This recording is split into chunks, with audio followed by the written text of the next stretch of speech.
Hello guys. आप सभी किसी न किसी एग्ज़ाम की कर रहे होंगे। हर कॉम्पिटिटिव एग्ज़ाम में जो है प्राचीन भारतीय इतिहास से संबंधित हमेशा क्वेश्चन पूछे ही जाते हैं। तो हम आपके लिए आज इस वीडियो में कुछ मोस्ट इम्पोर्टेंट क्वेश्चन को लेकर आए हुए हैं।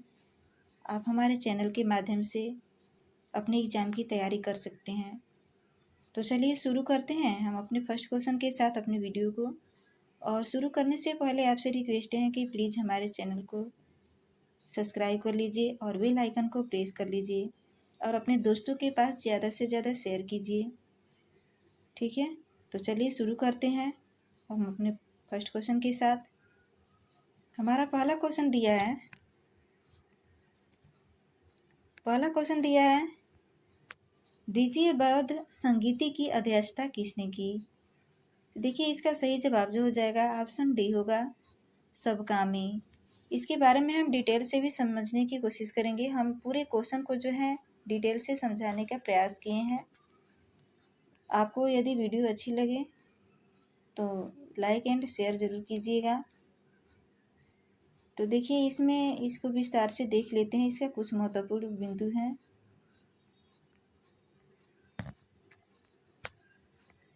दूसरी बौद्ध परिषद 383 ईसा पूर्व में वैशाली में हुई थी।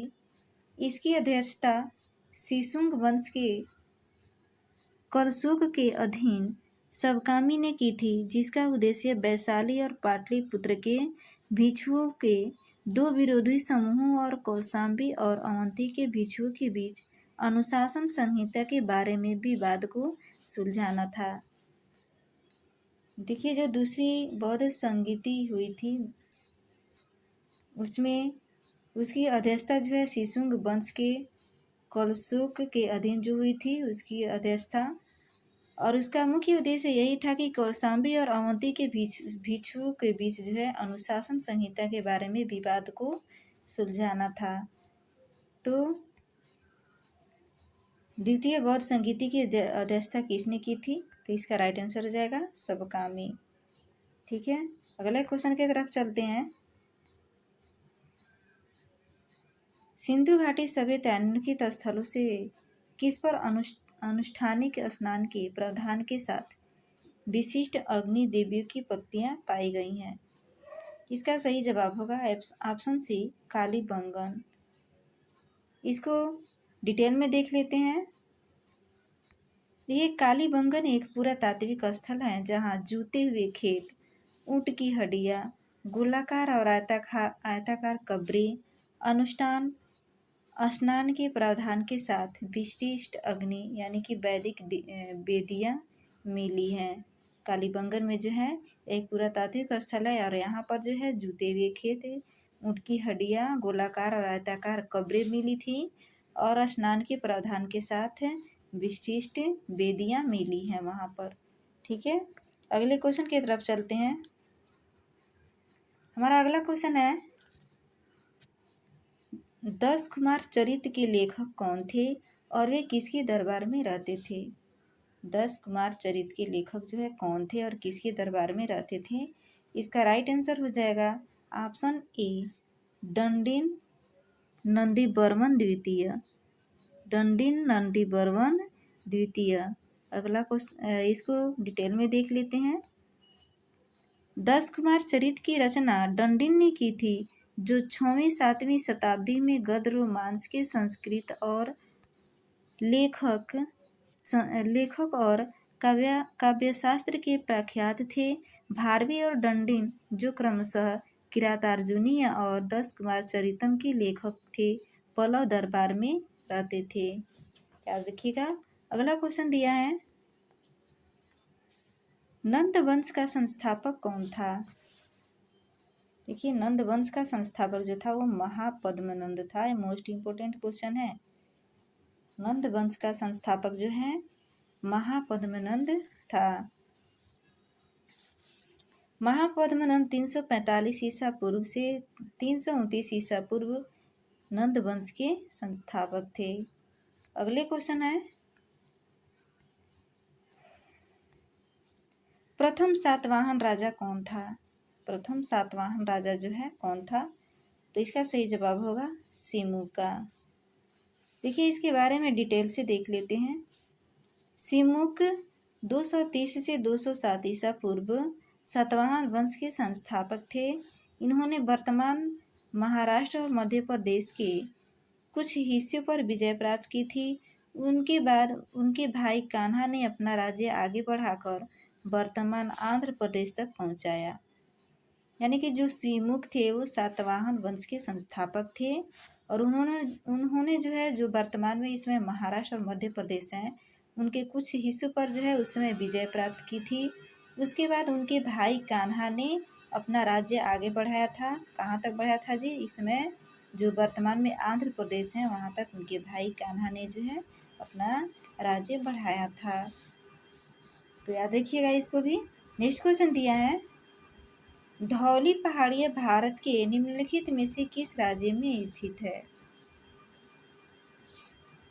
तो इसका राइट आंसर जो होगा ऑप्शन डी होगा उड़ीसा। धौली पहाड़ियाँ जो है भारत के उड़ीसा राज्य में स्थित है।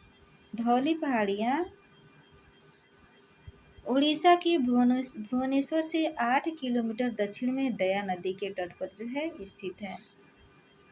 नेक्स्ट क्वेश्चन दिया है, मिलिंद पन्नू एक पाली ग्रंथ है जिसमें मिलिंद और नागसेन के बीच चर्चा दर्ज है। मिलिंद एक थे।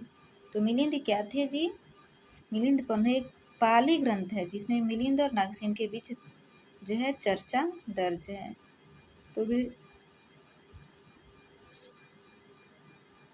मिलिंद कौन थे? इसका राइट आंसर होगा ऑप्शन सी इंडो ग्रीक शासक। मिलिंद जो है मिलिंद जो है ये इंडो ग्रीक शासक थे। इसका सही जवाब होगा ऑप्शन सी। इसका मुख्य बिंदु देख लेते हैं। तो देखिए मिलिंद पन्नू एक बौद्ध ग्रंथ है। मिलिंद पन्नू जो है एक बौद्ध ग्रंथ है जो 100 ईसा पूर्व से 200 ईस्वी के बीच का है। इसमें बौद्ध ऋषि नागसेन और इंडो ग्रीक राजा मेनांडर के बीच संवाद दर्ज है। अगला क्वेश्चन दिया है, राजस्थान में कालीबंगा का क्या अर्थ है जो सिंधु घाटी सभ्यता के प्रागैतिहासिक और शौर्य अपूर्व चरित्र को दर्शाता है?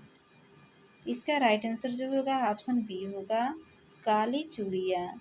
ऑप्शन बी इसका सही जवाब होगा। देखिए काली का मतलब होता है काला और बंगड़ का मतलब होता है चूड़िया। अगला क्वेश्चन दिया है, निम्नलिखित में से किस पुरातात्विक स्थल पर नग्न पुरुष धड़ की मूर्ति खोजी गई थी? किस स्थान पर जो है नग्न पुरुष धड़ की मूर्ति खोजी गई थी? तो इसका सही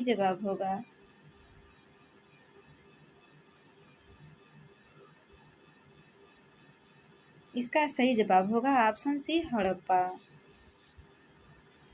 इसका जो है पूरे डिटेल में देख लेते हैं। इसका महत्वपूर्ण बिंदु, नग्न पुरुष धड़ सिंधु घाटी सभ्यता की एक प्राचीन शहरी बस्ती हड़प्पा में खुदाई में मिली एक महत्वपूर्ण कलाकृति है। लाल बलुआ पत्थर से बनी यह मूर्ति उस समय प्रचलित उन्नत नक्काशी और कौशल और उच्च स्तर की कलात्मकता को दर्शाती है।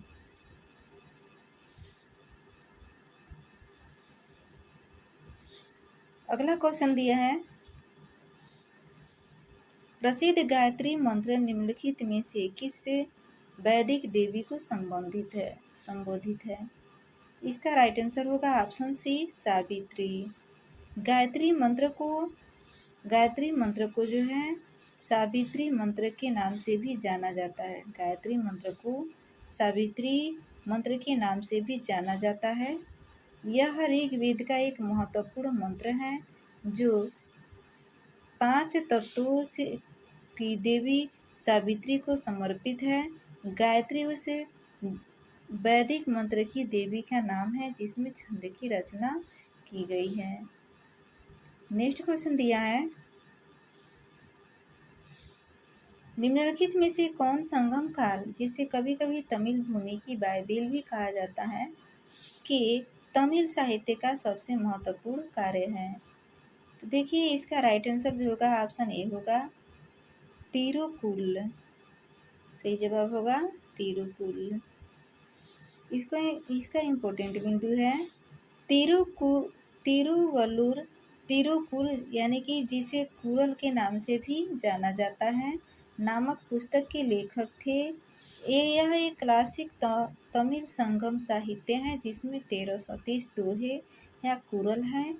इस पुस्तक को पांचवा वेद या तमिल भूमि की बाइबिल भी कहा जाता है, याद रखिएगा। अगला क्वेश्चन दिया है, राजगृह का प्राचीन शहर जो पटना के पास आधुनिक राजगीर है, निम्नलिखित में से किस राजा द्वारा बनवाया गया था? इसका राइट आंसर होगा ऑप्शन ए बिम्बिसार। बिम्बिसार के द्वारा जो है बनवाया गया था। जो प्राचीन राजगृह है, राजगृह शहर जो पटना के पास है, इसमें इसको राजगीर के नाम से जाना जाता है। यह किसके द्वारा बनाया गया था? तो यह सही जवाब होगा।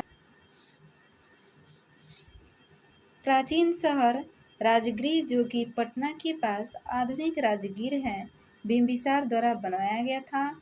बिम्बिसार मगध के राजा थे और हर्यक वंश से संबोधित थे। वह भाटिया के पुत्र थे। अगला क्वेश्चन दिया है,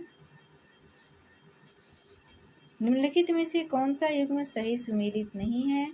सही यानी कि यात्री राजा के शासनकाल के दौरान, यानी कि जो है कौन सा युग्म इसमें सुमेलित नहीं है, यही हमें देखना है 13 नंबर क्वेश्चन में। देखिए इसका सही जवाब जो हो जाएगा ऑप्शन बी डेमाचोस अशोक। यानी कि देखिए यहाँ पे दिया है कौन सा युग में सुमेलित नहीं है, यात्री और राजा के शासनकाल के दौरान। इसमें यात्री का नाम दिया है और कौन सा यात्री किस राजा के शासनकाल के दौरान आया था उसका भी नाम दिया है। देखिए जो मेगास्थनीज था वो चंद्रगुप्त मौर्य के शासनकाल में आया था। डेमाचोस ये अशोक के शासनकाल में आया था और ह्वेन सांग जो है हर्षवर्धन के काल में नहीं आया था और फा ही एन ये चंद्रगुप्त द्वितीय के शासनकाल के समय आया था। देखिए डेमाचोस एक यूनानी राजदूत था जो बिंदुसार के दरबार में आया था। यह अशोक के नहीं बल्कि जो है बिंदुसार के दरबार में आया था, इसीलिए इसका सही जवाब होगा ऑप्शन बी। यहाँ पे पूछा है सुमेलित नहीं है, तो यही जो है ऑप्शन बी जो है सुमेलित नहीं है। अगला क्वेश्चन दिया है, निम्नलिखित में से किसने सीलोन के बौद्ध राजा मेघवर्मन को बोधगया में मठ बनाने की अनुमति दी थी? देखिए इसका राइट आंसर हो जाएगा ऑप्शन बी समुद्रगुप्त।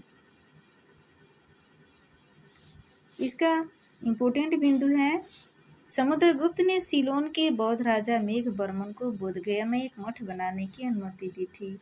समुद्रगुप्त प्राचीन भारत के गुप्त साम्राज्य का शासक था। अगला क्वेश्चन दिया है, अजंता गुफाओं के संबंध में निम्नलिखित में से कौन सा कथन गलत है? इसमें गलत कथन को चुनना है। तो देखिए इसमें गलत कथन कौन सा है जी, देख लेते हैं। ये दिया है पद्मपाणी और वज्रपाणी की पेंटिंग अजंता में पाई गई है, ये तो सही है।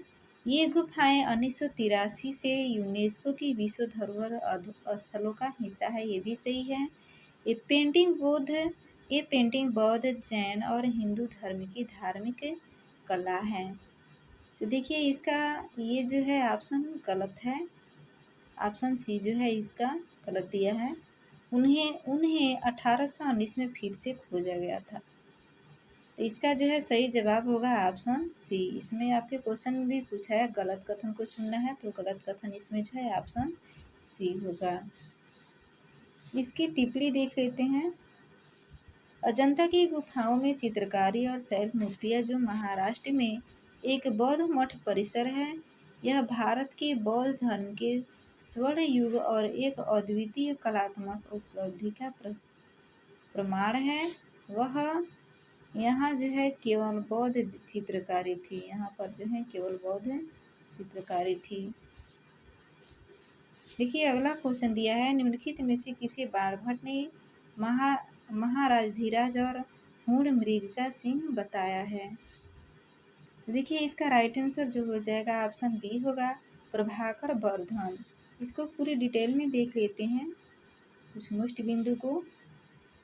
प्रभाकर वर्धन गुप्त साम्राज्य के पतन के समय उत्तर भारत में थानेश्वर के राजा थे।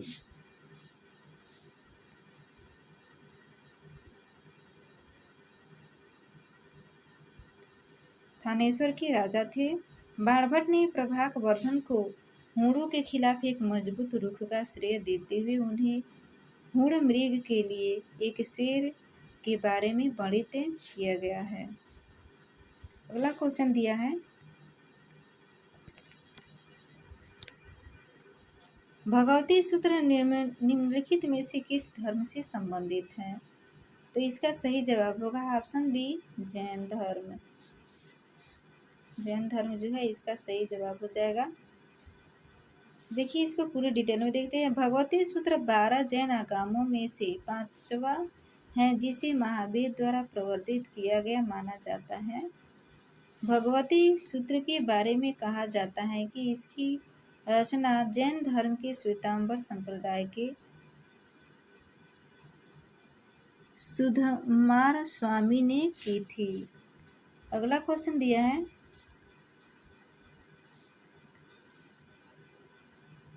निम्नलिखित में से किस नदी का वर्णन ऋग्वेद में सबसे अधिक मिलता है।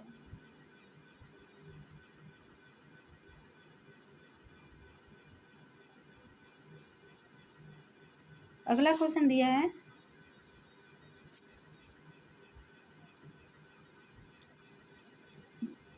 निम्नलिखित में से किस नदी का वर्णन ऋग्वेद में सबसे अधिक मिलता है। तो देखिए इसका राइट आंसर जो हो जाएगा ऑप्शन ए होगा, सिंधु। ऋग्वेद में सबसे अधिक उल्लेख नदी सिंधु नदी है, उसके बाद सरस्वती का स्थान आता है। देखिए ऋग्वेद में जो है सबसे पहले सिंधु नदी के बारे में वर्णन किया गया है, दूसरे नंबर पे जो है सरस्वती का स्थान आता है। अगला क्वेश्चन दिया है, निम्नलिखित में से किस चोल शासक ने गंगई कोडचोला की उपाधि धारण की थी। तो देखिए इसका राइट आंसर होगा ऑप्शन डी, राजेंद्र प्रथम। ऑप्शन डी जो है इसका सही जवाब हो जाएगा। इसके पूरे डिटेल में देख लेते हैं। चोल शासक राजेंद्र प्रथम रे गंगई कुंड चोल यानी कि गंगा पर विजय प्राप्त करने वाला चोल, इसीलिए इसको गंगई कुंड चोल कहा गया है, की उपाधि धारण की जब उसने महीपाल को हराया और अपनी जीत की याद में उसने गंगई कुंड चोलपुरम यानी कि गंगा के चोल विजेता का शहर नामक एक नई राजधानी बनाई।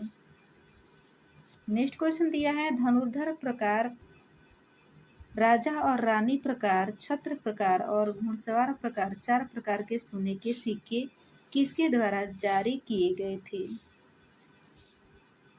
किसके द्वारा जारी किए गए थे जी। इसका सही जवाब हो जाएगा ऑप्शन डी, स्कंदगुप्त। स्कंदगुप्त ने जो है धनुर्धर प्रकार, राजा और रानी प्रकार, छत्र प्रकार, घुड़सवार प्रकार यानी कि 4 प्रकार के सोने के सिक्के जारी किए थे। इसकी टिप्पणी देख लेते हैं। देखिए स्कंदगुप्त ने 4 प्रकार के सोने के सिक्के जारी किए। धनुर्धारी प्रकार, राजा और रानी प्रकार, छत्र प्रकार और घुड़सवार प्रकार। उनके चांदी के सिक्के 4 प्रकार के थे, गरुड़ प्रकार, बैल प्रकार, बेदी प्रकार और मध्य प्रदेश प्रकार। देखिए यहीं पे हमारा क्वेश्चन समाप्त होता है। उम्मीद है कि आपको हमारी वीडियो पसंद आई होगी। यदि पसंद आई हो तो प्लीज़ हमारे चैनल को सब्सक्राइब कर लीजिए और हमें सपोर्ट कीजिए और हमें कमेंट बॉक्स में ज़रूर बताइए कि हम आपके लिए किस प्रकार की वीडियो लाएं और जिससे आपकी हेल्प हो सके। तो यहीं पे हम क्वेश्चन को समाप्त कर देते हैं। धन्यवाद।